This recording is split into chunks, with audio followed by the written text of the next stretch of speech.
Déclaration de soutien au président de la République, son Excellence Félix Antoine Tshisekedi Tshilombo, chef de l'État, commandant suprême aux FARDC et aux patriotes Wazalendo contre l'agression rwandaise en République démocratique du Congo. Nous, chefs coutumiers de la République démocratique du Congo, réunis sous l'autorité de son président national, Mwenda Bantu Mulongo Godefroy Junior, l'Alliance nationale des autorités traditionnelles du Congo, ANATC en sigle, faisons la déclaration suivante. 1. Condamnons avec la dernière énergie l'agression et l'occupation dont est victime la République démocratique du Congo, terre de nos ancêtres, par les forces du Rwanda. 2. Soutenons le président de la République, chef de l'État, commandant suprême des forces armées et de la police nationale, premier des chefs coutumiers, son Excellence M. Félix Antoine Tshisekedi Tshilombo et le gouvernement de la République en ces moments difficiles que traverse et surtout pour les efforts jusque-là entrepris pour la pacification de l'Est de notre pays. 3. Soutenons et bénissons nos forces armées et patriotes Wazalendo pour la reconquête des territoires occupés sauvagement par l'agresseur rwandais. 4. Exigeons de la communauté internationale des sanctions ciblées contre le Rwanda, comme c'est le cas de la guerre de l'Ukraine contre la Russie. Le sang du Congolais est aussi de même couleur que celui du peuple ukrainien. 5. Soutenons toute initiative panafricaine en vue de la recherche de la paix, de la cohésion nationale et surtout l'intégrité territoriale de la République démocratique du Congo. 6.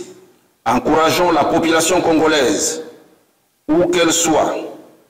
et quoi qu'il en coûte, d'opposer farouchement une résistance jusqu'au sacrifice suprême pour défendre l'intégrité territoriale de notre pays, et également de ne pas céder à la panique suite à la manipulation de l'ennemi, mais plutôt de rester vigilant afin de dénoncer tout cas d'infiltration ou toute manœuvre suspecte. 7. Face à la réalité des guerres, vu le rôle que joue l'autorité coutumière, étant l'arbre à palabres au milieu du village, recommandons ce qui suit. Petit a, l'adaptation de programmes de nos médias radio-télévision à la situation de guerre pour plus de place aux émissions civiques et patriotiques afin d'exprimer notre proximité à nos compatriotes tués, violés, assassinés et abandonnés sans abri jusqu'à la restauration d'une paix durable dans la partie est du territoire national occupé par l'ennemi. Petit b, la mobilisation d'une assistance humanitaire d'urgence pour faire face aux besoins de première nécessité des populations maîtrisées ainsi qu'aux chefs coutumiers. Petit c, lançons un vibrant appel patriotique à tous nos membres, chefs de chefferie, chefs de groupement et chefs de village, de sensibiliser et de mobiliser les hommes,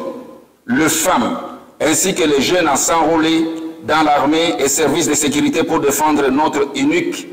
et indivisible patrie, la République démocratique du Congo. Vu le contexte particulier que traverse le pays en ce moment de crise, la NATC refuse la déstabilisation des entités coutumières et ses animateurs sur toute l'étendue de la République. Par ailleurs, nous témoignons notre solidarité et demandons au gouvernement de la République de soutenir les chefs coutumiers des zones sous occupation rwandaise. Soutenons le président de la République dans la mise en place du pacte social pour la cohésion nationale à l'initiative des évêques de la Senkou et SCC afin de créer l'unité nationale autour du chef de l'État, garant des institutions. Fait à Lubumbashi, le 8 février 2025, pour les chefs coutumiers de la République démocratique du Congo, Sa Majesté Mwenda Bantu Mulongo Godefroy Junior, président national. Fumu nyonso kena kutani na kutume na inchi na beto Kongo, mekutana awa na Lubumbashi na nima ya mfumu na boya ntete mwenda bantu Munongo Godefroy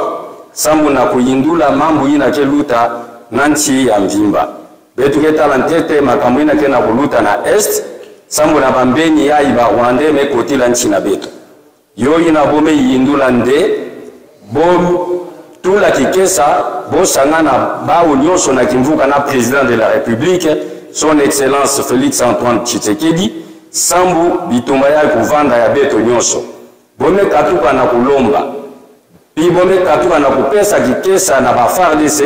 na bampanyi na beto ba wazalendo sambu na nima na bo beto nyonso kusangana sambu na kukula mbengi ya beto kebinga Rwanda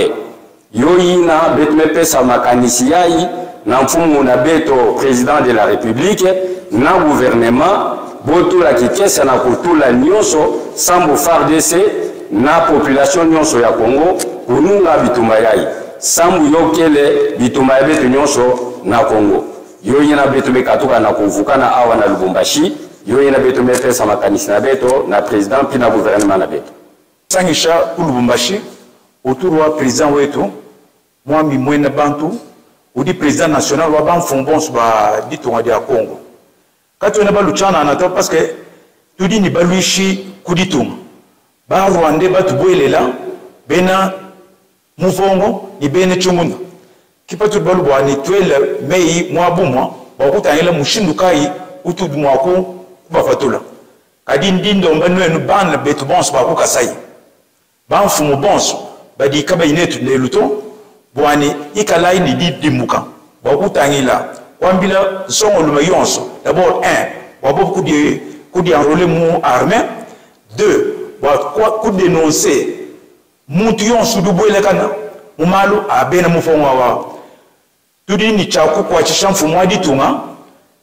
tatu Félix Antoine Tshisekedi udi président wa République bwani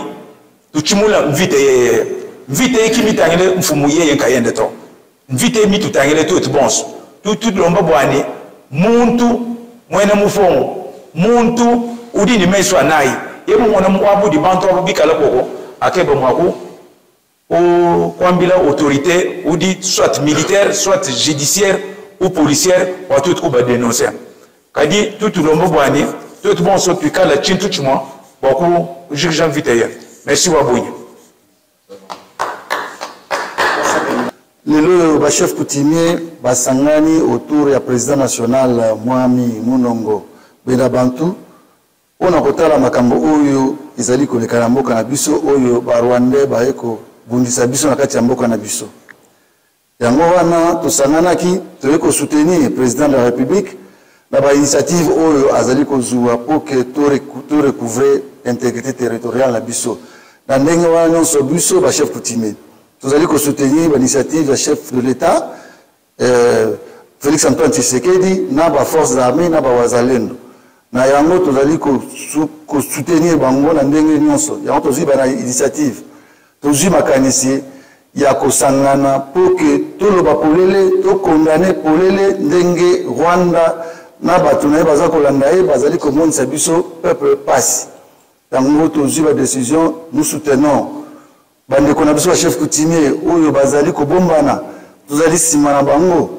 tutiki bango te tozali toujours na simana bango tozali ko senga bakoko ba protéger bango na yango lisusu tolingo ba que na moment oyo tolingi te ke ba déstabiliser ba entité territoriale ba soutenir ba chef coutumier oyo ba bombani na yango tosangana ki dans solution en tout cas tozali musika na bango mais tozali pembeni na bango na ba population toujours soutenir le gouvernement, la population, la chef coutumier, Oyo, Bazali, la zone occupée par le Rwanda. Il y a un autre Sanana Lelo na Lubumbashi, sous l'autorité à président national, parce que tout le comité nous sont basés, Babenga Magina Lubumbashi, on a soutenu la République démocratique du Congo. Merci. En tout cas, Léo, chef coutumier Bote, Congo Mujima, tout autour, il y a Mwami Munongo, président national. Dû à collecter un message de soutien au chef de l'État, au FARDC, dû à combattre, dû à l'ennemi, qui va attaquer les Rwandais, puisque ton angalia qui est vita à Ichakula qui est monté. Léo, ma territoire est occupé, Léo, Bandoukou est banate 60 à Colin. beko nakufa kila shiku banafana munagani tu saloro ba chef coutumier autour ya président national abizu kwa indifférent pana ndio hapa munatona autour yake président national Mwami Munongo ndio kusema vraiment huku Katanga tuna soutenir président de la république tuna soutenir vraiment ba FARDC wetu na wazalendo wale ndio kusema vraiment inchi yetu ikomboe puisque ba Rwandais wale beko na tu agresser beko na kwa ni kuwa bantu kufana munagani ni mbaya kabisa donc shibo tukue autour ya chef de l'état ndio kusema vraiment kimia ikale mkongo ndio kusema vraiment maoccupation yote ikuye mzuri donc leo tuko ni pa Lubumbashi hapa pa Grand Katanga au Katanga tuseme ni Grand Katanga autour ya Mwami en tout cas tunaomba vraiment kimia ikuye eko juu ya nchi yetu iende kumbele. Asante sana.